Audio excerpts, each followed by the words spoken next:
നമസ്കാരം. മലയാളി വാർത്ത ആനുകാലികത്തിലേക്ക് സ്വാഗതം. Shri K M Shajahan. രാഹുൽ മാങ്കൂട്ടം റിമാൻഡിൽ കഴിയുന്നു. രാഹുൽ മാങ്കൂട്ടവുമായി പോലീസ് വിവിധ ഇടങ്ങളിലേക്ക് തെളിവെടുപ്പിന് നീങ്ങാനുള്ള ഒരുക്കങ്ങൾ തുടങ്ങി. അടൂരിലെ വീട്ടിൽ നിന്ന് തെളിവെടുപ്പ് നടത്തണം. പാലക്കാടുണ്ട്, വടകരയിലൊരു ഫ്ലാറ്റ്, തിരുവല്ലയിലെ ക്ലബ് 7 ഹോട്ടൽ. യുവതിയുടെ പരാതി ആദ്യ ദിവസങ്ങളിൽ വലിയ നടുക്കമുണ്ടാക്കി. പക്ഷേ ഇന്നലെ ടി.പി. സെൻകുമാർ അടക്കം നിരവധി നിയമവിദഗ്ധരും മുൻ പോലീസ് ഉദ്യോഗസ്ഥരുമൊക്കെ പറയുന്നത് രാഹുൽ മാങ്കൂട്ടത്തിൻ്റെ അറസ്റ്റ് നിയമവിരുദ്ധമെന്നാണ്. ഒരു പരാതി ഇമെയിലിൽ വിദേശത്ത് നിന്ന് ലഭിക്കുന്ന മുഖ്യമന്ത്രിക്ക്, അത് മുഖ്യമന്ത്രിക്ക് കിട്ടിയ ഒരു പരിദേവനം മാത്രമാണ്. അതിനെ ഒരു പരാതിയായി മുഖ്യമന്ത്രി കണക്കാക്കുന്നു. ഈ പരാതിയിന്മേൽ നടപടിയെടുക്കാൻ പോലീസിന് കൈമാറുമ്പോൾ പോലീസ് ചില അടിസ്ഥാന പരിശോധനകൾ നടത്തേണ്ടതുണ്ട്. ഒരു ഉദാഹരണത്തിന്, ഈ പരാതിക്കാരിയെ നേരിട്ട് ബന്ധപ്പെട്ട് പരാതിക്കാരി എത്രയും പെട്ടെന്ന് അടുത്തുള്ള പോലീസ് സ്റ്റേഷനിലെത്തിക്കണം. ഈ പരാതിയുടെ ഉറവിടം എവിടെയാണോ അവിടെ പോലീസ് സ്റ്റേഷനിലെത്തിക്കണം. പിന്നീട് 24 മണിക്കൂറിനകം പരാതിക്കാരിയെ വൈദ്യപരിശോധനയ്ക്ക് വിധേയമാക്കണം. ഇമെയിലിൽ വന്ന പരാതി ഇമെയിലിലാണ്, അത് ഈ പരാതിക്കാരി തന്നെ അയച്ചതാണ് എന്ന് ഉറപ്പുവരുത്താൻ പരാതിക്കാരിയിൽ നിന്ന് ഇമെയിലിൽ വന്ന പരാതിയുടെ പ്രിൻ്റ് എടുത്തതിൽ ഒപ്പിട്ട് സൈൻ ചെയ്ത് അതിന് പ്രകാരം മാത്രമേ പോലീസ് ഒരു കേസ് രജിസ്റ്റർ ചെയ്യാവൂ. പ്രാഥമിക പരിശോധന രാഹുൽ മാങ്കൂട്ടം കേസിൽ ഉണ്ടായിട്ടില്ല. പരാതിക്കാരിയുടെ പരാതി പോലും വേണ്ടത്ര അവധാനതയോടെ പരിശോധിച്ചില്ല. പരാതിക്കാരിയെ വൈദ്യപരിശോധനയ്ക്ക് വിധേയമാക്കിയിട്ടില്ല. എന്നിട്ടും രാഹുലിനെതിരെ ചുമത്തിയത് ബലാത്സംഗം, ഗർഭഛിദ്രം, വിവാഹ വാഗ്ദാനം നൽകി പീഡിപ്പിക്കൽ തുടങ്ങിയ ഗുരുതരമേറിയ വകുപ്പുകൾ. പക്ഷെ വിവാഹിതയായ ഒരു യുവതിയാണ് ഇവിടെ പരാതിക്കാരി. പരാതിക്കാരി തന്നെയാണ് ഹോട്ടലിൽ എത്തി ഒരു റൂമെടുത്ത് രാഹുലിന് വേണ്ടി കാത്തിരുന്ന് രാഹുൽ അവിടെ എത്തുന്നതുവരെ ക്ഷമയോടെ ഇരുന്നത്. അപ്പോൾ രാഹുൽ അതിക്രമിച്ചു കയറി എന്നൊന്നും ഇവിടെ പറയുക വയ്യ. വിവാഹ വാഗ്ദാനം നിലനിൽക്കുന്നതേയല്ല. കാരണം യുവതി വിവാഹിതയാണ്. വിവാഹ ജീവിതം നയിച്ചുകൊണ്ടിരിക്കുമ്പോഴാണ് 2023 മുതൽ രാഹുലുമായി സൗഹൃദവും പ്രണയവും തുടർന്നത്. അപ്പോൾ എല്ലാ തലത്തിലും അടിമുടി ദുരൂഹത ഈ പരാതിയിലുണ്ട്. മറുവശത്ത് പോലീസ് കേസ് രജിസ്റ്റർ ചെയ്ത നടപടിക്രമങ്ങളിലുണ്ട്. എന്നാൽ സർക്കാർ, ഭരണകൂടം, പോലീസ് സംവിധാനങ്ങൾ മുന്നോട്ട് പറയുന്നത് ഇയാൾ ഒരു സ്ഥിരം കുറ്റവാളിയാണ്. ഇത് 3ാമത്തെ പരാതിയാണ്. സ്ഥിരം കുറ്റവാളികളോട് ഒരു സാധാരണ പ്രതിയോട് എന്നതുപോലെയുള്ള ഒരു കരുതൽ നടക്കില്ല. അതിൽ പോലീസ് സൂക്ഷ്മത പുലർത്തണമായിരുന്നു. ഞങ്ങൾ ആ സൂക്ഷ്മതയും കൈയടക്കവുമാണ് രാഹുലിൻ്റെ അറസ്റ്റിന് പിന്നിൽ പുലർത്തിയത് എന്ന് പോലീസ് സംഘം പറയുന്നു. എന്താണ് ഇവിടെ സംഭവിച്ചിരിക്കുന്നത്? സോമൻ, ഇപ്പോൾ സോമൻ 3 കാര്യങ്ങളാണ് പറഞ്ഞിട്ടുള്ളത്. അതിൽ ആദ്യത്തേതാണ് ഏറ്റവും നിർണായകം. അത് ഈ കേസുകൾ നമ്മളെടുത്ത് പരിശോധിച്ചാൽ നമുക്ക് കാണാൻ കഴിയും. ഞാനൊരു കേസിൻ്റെ കാര്യം പറഞ്ഞു. നമ്മൾ ഷൈൻ ടോം ചാക്കോ ഈ കൊക്കൈൻ ഉപയോഗിച്ചെന്ന് പറഞ്ഞിട്ട് ഒരു കേസ് ഒന്നുമില്ല. ആ കേസിൽ നിന്നും വിട്ടുപോയി. ആ കേസ് വിട്ടുപോകാനുള്ള കാരണം എന്താണെന്നറിയാമോ? നടപടിക്രമങ്ങളിലുള്ള പെശകുകൾ. അല്ലാതെ ഇയാളിത് ഉപയോഗിച്ചോ ഇല്ലയോ എന്നുള്ള സാധനമൊന്നുമല്ല. അപ്പം കേസുകളെ സംബന്ധിച്ചിടത്തോളം കേസുകളുടെ നടപടിക്രമങ്ങൾ അതിനിർണായകമാണ്. അതുകൊണ്ടാണ് ഒരു NDPS കേസിൽ പോലും ഷൈൻ ടോം ചാക്കോയെ വെറുതെ വിട്ടത്. അപ്പോൾ അതുകൊണ്ട് ഈ കേസ് തുടക്കത്തിൽ തന്നെ ആദ്യാവസാനം നടപടിക്രമങ്ങളുടെ ലംഘനമാണ്. നടപടിക്രമങ്ങളുടെ ലംഘനം ഇപ്പോൾ സോമൻ തന്നെ പറഞ്ഞു. ആ നടപടിക്രമങ്ങളുടെ ലംഘനം പൊതുമണ്ഡലത്തിൽ കൊണ്ടുവന്നത് ക്രമസമാധാന ചുമതല വഹിച്ചിരുന്ന ഒരു മുൻ DGP ആണ്. അദ്ദേഹം കോടതിയെ കൂടി വിമർശിച്ചു. കോടതിക്കും നടപടിക്രമങ്ങളിൽ, റിമാൻഡ് ചെയ്ത നടപടിക്രമത്തിൽ പാളിച്ച സംഭവിച്ചു എന്നാണ് സെൻകുമാർ പറഞ്ഞത്. അപ്പോൾ സെൻകുമാർ കാര്യകാരണ സഹിതം അത് പറഞ്ഞപ്പോൾ തന്നെ ഒരു വ്യത്യസ്ത രാഷ്ട്രീയ പാത സ്വീകരിക്കുന്ന സെൻകുമാർ ആ സെൻകുമാർ അത് പറഞ്ഞപ്പോൾ തന്നെ ആ കേസ് അവിടെ തീർന്നു. കാരണം നടപടിക്രമങ്ങൾ തെറ്റിയെന്ന് അപ്പം തന്നെ കോടതി എടുത്ത് ദൂരക്കളയായിരിക്കും. ഇനി മൂന്നാമത്തേതിലേക്ക് വരാം. മൂന്നാമത്തെ പോയിന്റ്. രണ്ടാമത്തെ പോയിന്റ് നമുക്ക് കുറച്ച് വിശദമായിട്ട് ചർച്ച ചെയ്യാനുണ്ട്. മൂന്നാമത്തെ പോയിന്റിൽ എന്താ പറയുന്നത്? ഇയാളൊരു സീരിയൽ സ്ഥിരം കുറ്റവാളി. ഒരേ ശൈലിയിലുള്ള ആ ഉപയോഗം തന്നെ തെറ്റാണ്. സീരിയൽ കുറ്റവാളി എന്നാണ് പറയുന്നത്. കുറ്റവാളി എന്ന് പറഞ്ഞാൽ കൺവിക്റ്റ് എന്നാണ്, അക്യൂസ്ഡ് എന്നല്ല. മനസ്സിലായോ? ഇയാളെ സംബന്ധിച്ചിടത്തോളം ഇപ്പോൾ എന്താ സംഭവിച്ചിരിക്കുന്നത്? ഇയാളെ സംബന്ധിച്ചിടത്തോളം 3 പരാതികളാണ് വന്നിട്ടുള്ളത്. മനസ്സിലായില്ലേ? അത് പരാതികളാണ്. അപ്പോൾ അയാൾ കുറ്റാരോപിതൻ മാത്രമാണ്. അപ്പോൾ അയാൾ സീരിയൽ കുറ്റവാളിയല്ല. അയാളെ വേണമെങ്കിൽ സീരിയൽ കുറ്റാരോപിതൻ എന്ന് വേണമെങ്കിൽ നമുക്ക് പറയാം. അതും നിയമത്തിൻ്റെ മുന്നിൽ നിലനിൽക്കില്ല. ഇത് പോലീസിന് വേണമെങ്കിൽ സ്വയം തൃപ്തരാകാവുന്ന ഒരു ന്യായീകരണം. അത്രയേ ഉള്ളൂ. പക്ഷേ നിയമത്തിന് മുന്നിൽ ഇത് നിലനിൽക്കില്ല. ഇനി നമ്മൾ ഈ കേസിൻ്റെ സ്റ്റാറ്റസ് സ്വയം ഒന്ന് പരിശോധിച്ച് നോക്കിയാൽ, ഈ കേസിൽ 2 കേസ് കീഴ്ക്കോടതികളിൽ വന്നു. ആ 2 കേസുകളും ഇപ്പോൾ ഹൈക്കോടതിയുടെ പരിഗണനയിലാണ്. ഒന്നിൽ മുൻകൂർ ജാമ്യം കൊടുത്തില്ല, ഒന്നിൽ മുൻകൂർ ജാമ്യം കൊടുത്തു. ഈ കൊടുത്തതും കൊടുക്കാതിരുന്നതും ഒരേ ജഡ്ജി തന്നെ ആയിരുന്നു എന്നുള്ളത് കൂടെ മുഹൂർത്തോളം കേട്ടോ, നസീറ എന്ന് പറഞ്ഞ ജഡ്ജി. ഈ 2 കേസുകളും ഇപ്പോൾ ഹൈക്കോടതിയുടെ പരിഗണനയിലാണ്. അതിലൊന്നെന്ന് പറയുന്നത് പിന്നെ നോട്ട് ടു അറസ്റ്റ് ഉണ്ട്, രണ്ടാമത്തത് പരിഗണിക്കാൻ പോകുന്നു. അങ്ങനെ 2 ഹൈക്കോടതിയുടെ പരിഗണനയിലാണ്. ഈ ഹൈക്കോടതിയുടെ പരിഗണനയിൽ ഈ 2 കിടക്കുമ്പോൾ മൂന്നാമതൊരു പരാതി വരുന്നു. ഞാൻ മനസ്സിലാക്കിയിടത്തോളം ഈ മൂന്നാമത്തെ പരാതി വന്നപ്പോൾ ഇയാൾ അന്വേഷണ ഉദ്യോഗസ്ഥന്മാരുമായിട്ട് സഹകരിക്കാൻ തയ്യാറാണ് എന്ന് പറഞ്ഞുകൊണ്ട് അയാൾ അങ്ങോട്ട് ഒന്നിലധികം തവണ മെസ്സേജ് അയച്ചു എന്നാണ് ഞാൻ മനസ്സിലാക്കുന്നത്. രാഹുൽ മനസ്സിലായോ? എന്ന് മാത്രമല്ല, അയാൾ പൊതുമണ്ഡലത്തിലുണ്ടായിരുന്നു, അയാൾ ഒളിവിലൊന്നും അല്ലായിരുന്നു. സ്വാഭാവികമായും അയാളെ പോലീസിന് പിന്നെ വിളിച്ചു വരുത്തി ചോദ്യം ചെയ്യാൻ ഒരു ബുദ്ധിമുട്ടില്ലായിരുന്നു. കാരണം അയാൾ അതിന് തയ്യാറായിരുന്നു. അല്ല, എന്തെങ്കിലും സൂചന കിട്ടിയാൽ ആദ്യ പരാതിയിൽ ഇയാൾ സ്വീകരിച്ച ഒരു ഒളിച്ചോട്ടം ഉണ്ടല്ലോ, അതായത് തമിഴ്നാട്ടിലേക്ക് കർണാടകയിൽ, അതേ രീതി തുടരുമോ എന്നൊരു ഭയം വരില്ലേ? അല്ല, ഞാൻ ചോദിക്കുന്ന ചോദ്യം, എൻ്റെ ചോദ്യം എന്ന് പറഞ്ഞാൽ, മൂന്നാമത്തെ പരാതിയിന്മേൽ ഞാൻ നിങ്ങളുമായി സഹകരിക്കാൻ തയ്യാറാണ് എന്ന് പറഞ്ഞുകൊണ്ട് ഈ അന്വേഷണ സംഘത്തിന് അയാൾ മെസ്സേജ് അയച്ചുകൊണ്ടിരുന്നു എന്നാണ് അയാളുടെ അഭിഭാഷകനായിട്ടുള്ള ശാസ്ത്രമംഗലം അജിത്ത് പറഞ്ഞായിട്ട് ഞാൻ കേട്ടത്. അപ്പോൾ അങ്ങനെ വരുമ്പോൾ ഇയാൾ മൂന്നാമത്തതിൽ ഒളിവിൽ പോകേണ്ട കാര്യം എന്താണ്? മൂന്നാമത്തിൽ ഒരിക്കലും ഒളിവിൽ പോകാനുള്ള സാധ്യതയില്ല. കാരണം എന്നറിയോ, അയാളുടെ 2 കേസുകൾ ഹൈക്കോടതിയിൽ കിടക്കുകയാണ്. 2 കേസുകൾ അയാൾ ഹൈക്കോടതി കിടക്കുമ്പോൾ അയാൾ മൂന്നാമത്തിൽ ഒളിവിൽ പോയി കഴിഞ്ഞാൽ അത് ഹൈക്കോടതിയിലെ കേസിനെ ബാധിക്കും. 2 ജാമ്യം പോകും. 2 ജാമ്യം പോകും. ആ കിടക്കുന്ന 2 കേസുകളിൽ ഒന്നിൽ അയാൾക്ക് മുൻകൂർ ജാമ്യം കിട്ടിയ കേസാണ്. രണ്ടാമത്തെ കേസ് വാദത്തിന് വേണ്ടി വെച്ചിരിക്കുന്നു. മനസ്സിലായി? അപ്പോൾ അതുകൊണ്ട് അവിടെയും ഇത് നിലനിൽക്കില്ല. ഇനി അയാളുടെ ഒരു പിന്നെ സത്യം പറഞ്ഞു കഴിഞ്ഞാൽ ഞാൻ പറയുന്ന പിണറായി വിജയൻ ഇയാളെ കുറ്റത്തിൽ നിന്ന് രക്ഷിക്കുകയാണെന്നാണ് ഞാൻ പറയുന്നത്. ഇയാൾ യഥാർത്ഥത്തിൽ കുറ്റം ചെയ്തിട്ടുണ്ടെങ്കിൽ ഇതുപോലെയുള്ള ഈ ഹാഫ് ബേക്ക്ഡ് ആയിട്ടുള്ള ഹാഫ് ഹസാർഡായിട്ടുള്ള കാര്യങ്ങളുണ്ട്, അയാൾ രക്ഷപ്പെടാൻ പോവുകയാണ്. ഇപ്പോൾ സോഷ്യൽ മീഡിയയിൽ ഒരു കുറിപ്പ്, വെറുത്ത് കുട്ടിശങ്കരനെ സ്നേഹിച്ചു തുടങ്ങി എന്നൊക്കെ. അതാണ് സംഭവിക്കാൻ പോകുന്നത്. വെറുപ്പിൻ്റെ അങ്ങേയറ്റം. ഇപ്പം ഇയാളുടെ 2 കേസെടുത്ത് നോക്കിയേ. 2 കേസിലെ കീഴ്ക്കോടതി വിധികൾ നമ്മൾ എടുത്ത് നോക്കൂ. നമ്മളത് വിശദമായിട്ട് നമ്മൾ ഇത് ചർച്ച ചെയ്തിട്ടുള്ളതാണ്. ഒന്നിൽ ബലാത്സംഗം തെളിഞ്ഞിട്ടില്ല. അതിൽ തന്നെ അന്ന് മുൻകൂർ ജാമ്യം നിഷേധിക്കാനുള്ള കാരണം എന്താണ്? അയാളും പരാതിക്കാരനും തമ്മിലുള്ളൊരു ഫോൺ സംഭാഷണത്തിൽ ഗർഭഛിദ്രത്തിന് പിന്നെ നിർബന്ധിച്ചോ എന്നുള്ള സംശയം എന്ന് പറഞ്ഞിട്ടാണ് ആദ്യത്തെ കേസിൽ മുൻകൂർ ജാമ്യം നിഷേധിച്ചത്.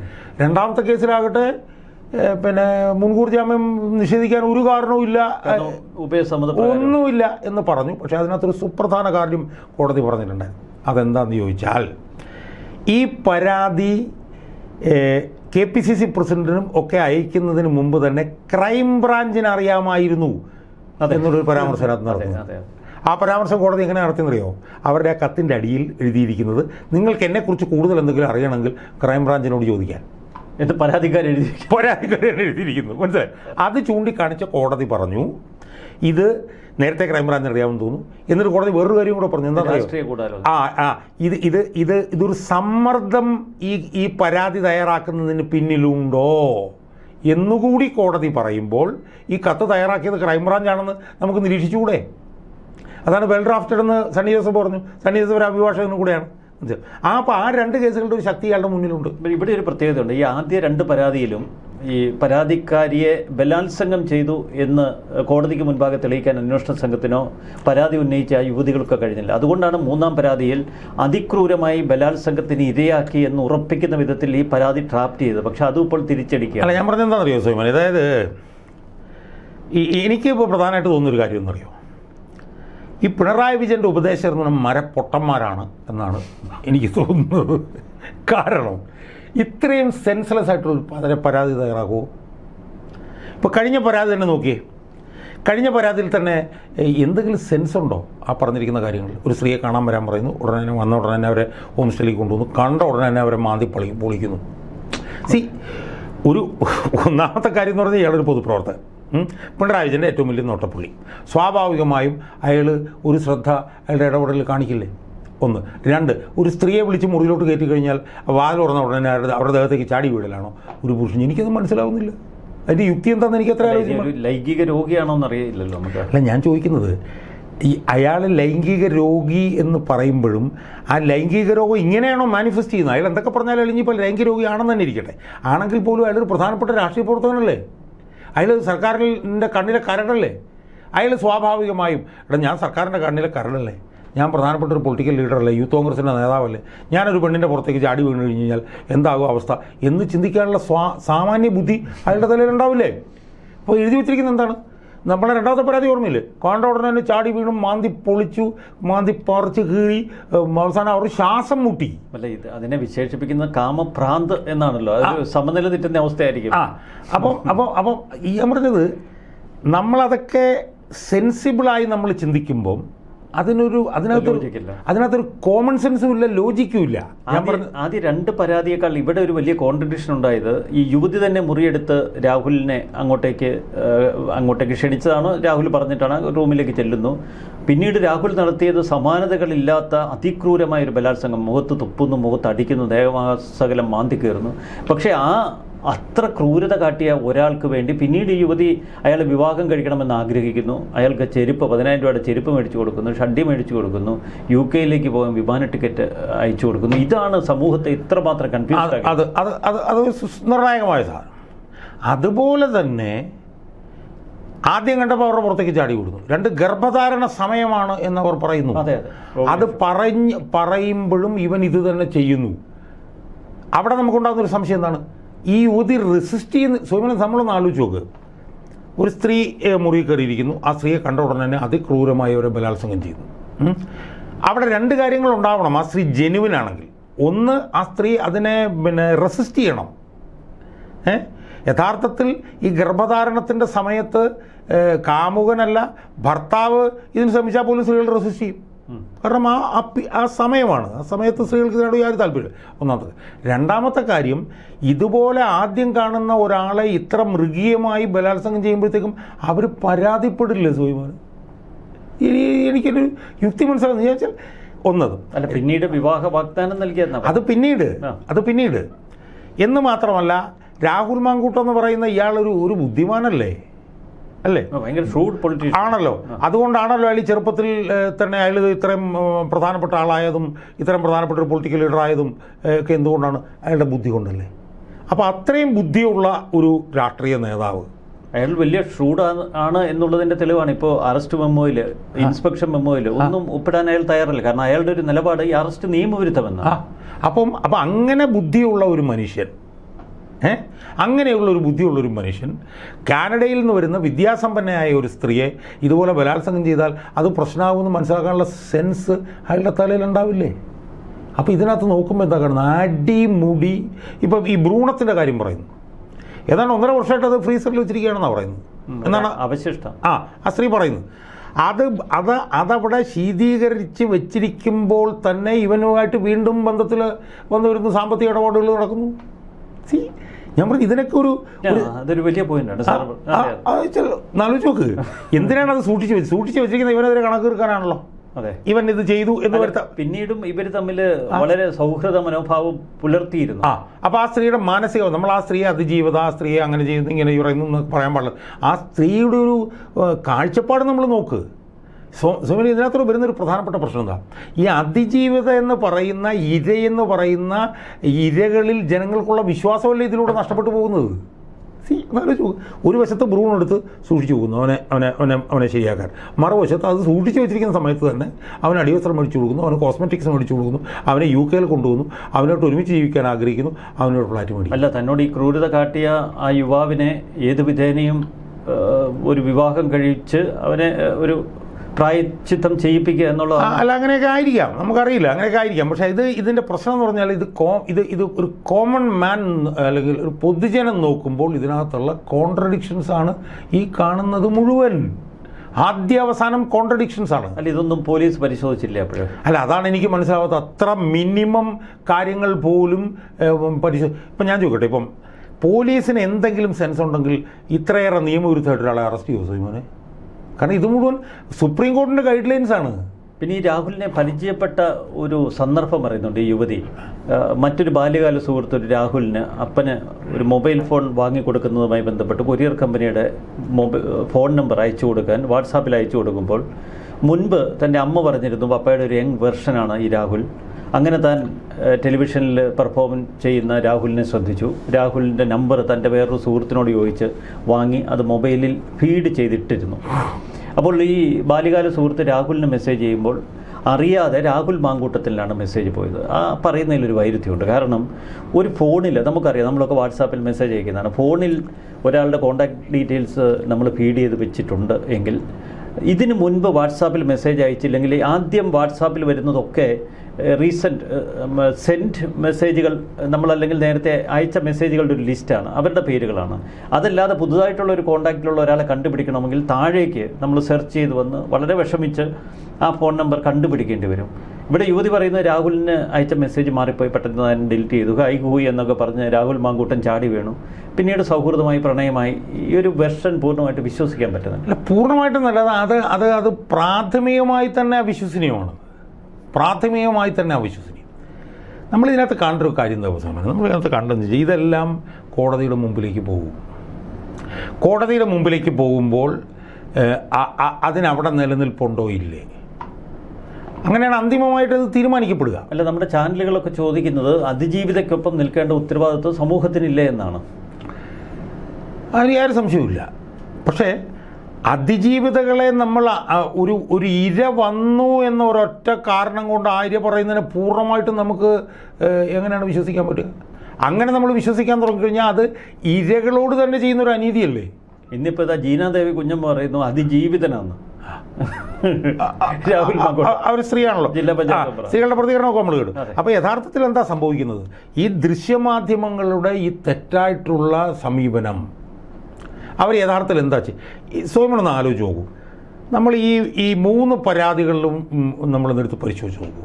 ആ 3 പരാതികളുടെയും ടൈമിങ് നമ്മൾ പരിശോധിച്ച് നോക്കൂ. ആദ്യത്തെ പരാതി എപ്പോഴാണ് വന്നത്? കഴിഞ്ഞപ്പോൾ. ആ പരാതി കോടതിയിൽ വാദത്തിനെടുക്കുന്നതിൻ്റെ തലേ ദിവസമാണ് രണ്ടാമത്തെ പരാതി വരുന്നത്. ജാമ്യം കിട്ടരുത്.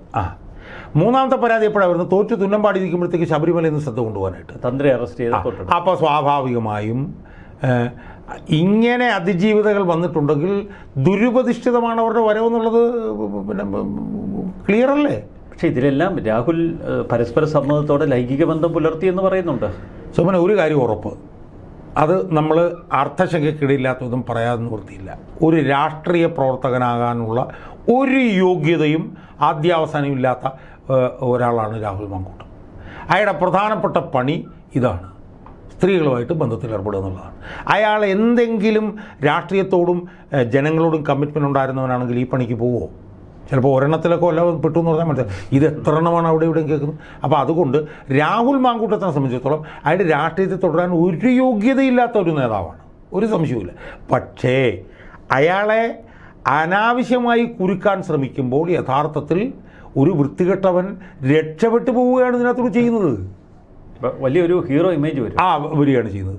എന്ന് മാത്രമല്ല അവന് നാളെ ഇത് തുടരാനുള്ള ഒരു ഗ്രൗണ്ടാണ് ഇതിനകത്തോട് ഡെവലപ്പ് ചെയ്ത് വന്നുകൊണ്ടിരിക്കുന്നത്. അപ്പം നിങ്ങൾ ഇതുപോലുള്ള വിഷയങ്ങളിൽ രാഷ്ട്രീയ പ്രേരിതമായും ദുഷ്ടലാക്കോടുകൂടിയും ദുരുപദിഷ്ടിതമായും നിങ്ങൾ ഇടപെടുമ്പോൾ യഥാർത്ഥത്തിൽ സത്യം തെളിയുകയല്ല എന്ന് മാത്രമല്ല, ഈ കുറ്റം ചെയ്തവൻ അവൻ പിന്നെ വെള്ളപൂശപ്പെടുകയാണെന്ന് കൂടെ നമ്മൾ നോക്കണം. യഥാർത്ഥത്തിൽ അൾട്ടിമേറ്റായിട്ട് പിണറായി വിജയൻ രാഹുൽ മാങ്കൂട്ടത്തിനെ രക്ഷിക്കുകയല്ലേ ചെയ്യുന്നത്. ഇപ്പോൾ ഈ 2 കേസ് വന്നു, ആ 2 കേസിലും പിണറായിൻ്റെ ഇടപെടലുകൊണ്ട് അയാൾ രക്ഷപ്പെടുകയല്ലേ ചെയ്തത്. ഇനി 3ാമത്തെ കേസിലും ഇത് തള്ളിപ്പോയി കഴിഞ്ഞ് കഴിഞ്ഞാൽ അയാൾ രക്ഷപ്പെടും. അപ്പോൾ അടിസ്ഥാന കേസ് അടപടലം നിൽക്കും. അപ്പോൾ സ്വാഭാവികമായിട്ട് ആദ്യമായിട്ട് എന്താ സംഭവിക്കുന്നത്?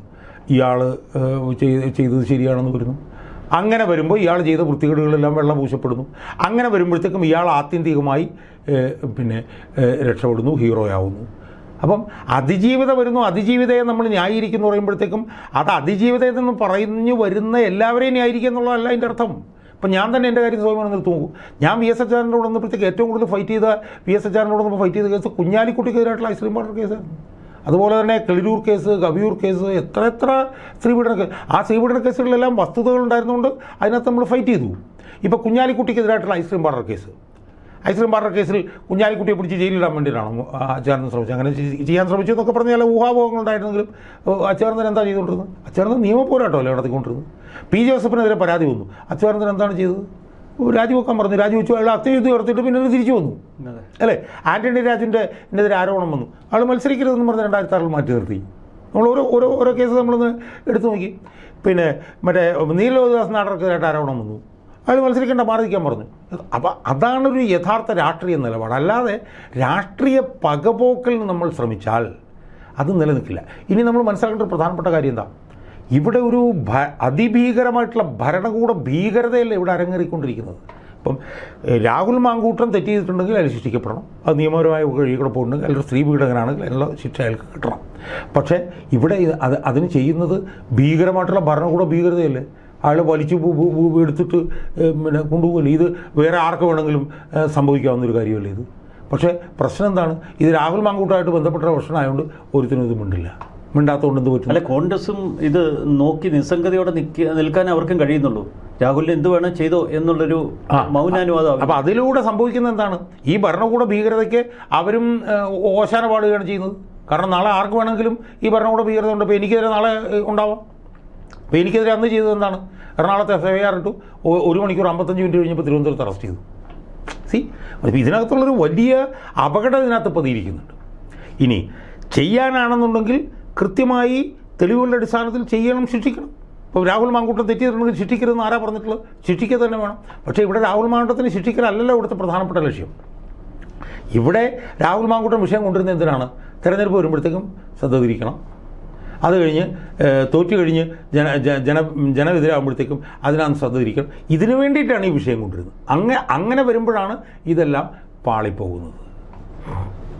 അങ്ങയുടെ ഒരു നിരീക്ഷണത്തിൽ ഈ രാഹുൽ മാങ്കൂട്ടം ഇനി പാലക്കാട് മത്സരിക്കുകയാണെങ്കിൽ ജയിക്കുമോ? എന്താണ് അങ്ങേക്ക് തോന്നുന്നത്? അല്ല, എനിക്ക് തോന്നുന്നത് ഇവരെല്ലാവരും കൂടി ചേർന്ന് രാഹുൽ മാങ്കൂട്ടത്തിനെ മത്സരിപ്പിക്കുകയും ജയിപ്പിക്കുകയും ചെയ്യുമെന്നുള്ളതാണ് എൻ്റെ സംശയം. രാഹുൽ മാങ്കൂട്ടം അവിടെ നിൽക്കുകയും ജയിക്കുകയും ചെയ്തു കഴിഞ്ഞാൽ ഒന്നാമത്തെ ഉത്തരവാദി പിണറായി വിജയനായിരിക്കും. അല്ല, കോൺഗ്രസിന് വലിയ ക്ഷീണം വരികയല്ല. അല്ല, ഞാൻ പറഞ്ഞത് ഒന്നാമത്തെ ഉത്തരവാദി പിണറായി വിജയനായിരിക്കും. ഒന്നാമത്തെ ഉത്തരവാദി. രണ്ടാമത്തെ ഉത്തരവാദി കോൺഗ്രസ് ആയിരിക്കും. അല്ല, അങ്ങനെയാണെങ്കിൽ ജനങ്ങളുടെ ഒരു മനോഭാവം എന്താ അതിലെ? അല്ല, ജനങ്ങൾ ആദ്യമൊക്കെ ഇവനെ ഒരു കള്ളനായിട്ടാണ് കണ്ടുകൊണ്ടിരുന്നത്.